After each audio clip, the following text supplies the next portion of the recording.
Operation Atalanta is an anti-piracy mission launched in 2009 by the European Union in response to the growing number of ship hijacks and pirate attacks. Indian Ocean saw a peak of pirate plague in 2011, with a piracy attack every 3 days. EU NAVFOR's activities on the Indian Ocean have greatly contributed to the decline in piracy in the recent month. Vessels such as the EU NAVFOR's flagship FS Sirocco have been patrolling Somali waters in search of pirates. In doing so, they have been coming in frequent contact with the local fishermen. The commanding officer of the force explains the nature of these interactions. We try to go in contact of the fishing local communities for two reasons. First, to tell them that we are not here to harm anybody. We are here to fight against piracy, but we are also here to support the local communities. And also we are discussing with them and they are giving us some intelligence of what's going on in the area. It's important for us. Further to enhancing security, EU NAVFOR's mandate includes the monitoring of fishing activities on Somali waters. United Nations Food and Agriculture Organization's recent project might help in the fulfillment of both of these aims. In the last 12 months, FAO, working with the Puntland administration, has registered over 3,100 Somali fishermen from 58 landing sites across Puntland. This was done in a bid to create a database aiming to improve information management systems in the Somali fisheries sector.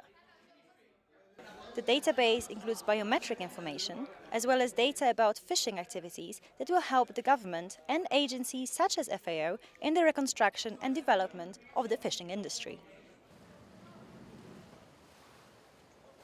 The FAO project was officially launched on Wednesday, 26th of March, by the President of Puntland during a high-level meeting between the Puntland's government, EU envoys to Somalia and UN FAO.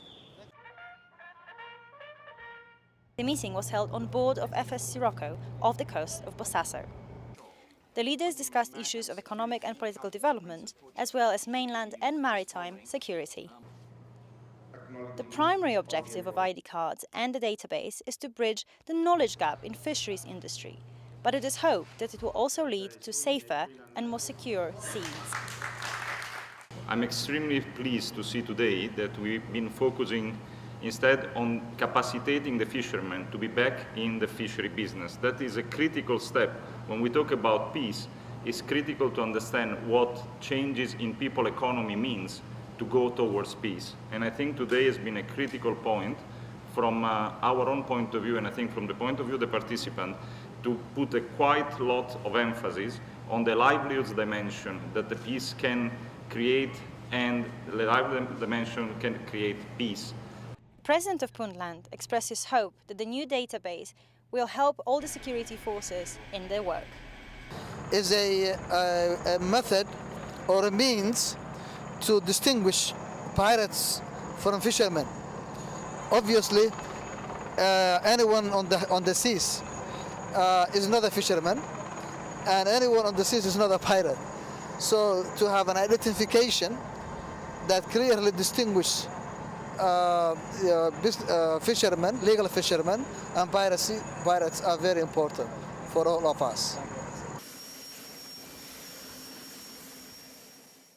The EU Special Envoy to Somalia reiterated that the EU is committed to a comprehensive approach to Somalia's challenges. He pointed out that the database is a sign of shifting focus in EU's fight against piracy and lawlessness in Somalia. It is hoped that by improving the fishing industry, the database will positively affect both the livelihoods of the fishermen and women in Somalia, as well as their safety and security. Regarding this project, I think it encapsulates also the way we are shifting engagement in Puntland. One of my colleagues mentioned the seas out of Puntland can be called failed seas. We are now trying to turn them into governed seas. I think this, at the end, summarizes a little bit, concludes the discussions of today's meeting. How can we enhance governance in the sea, on land, in Puntland, and the rest of Somalia? With the longest coastline in Africa, stretching for 3,300 kilometers, Somalia has a huge fisheries potential. Development of this industry will have a significant impact on food security as well as bringing a much-needed source of income to the Somalis.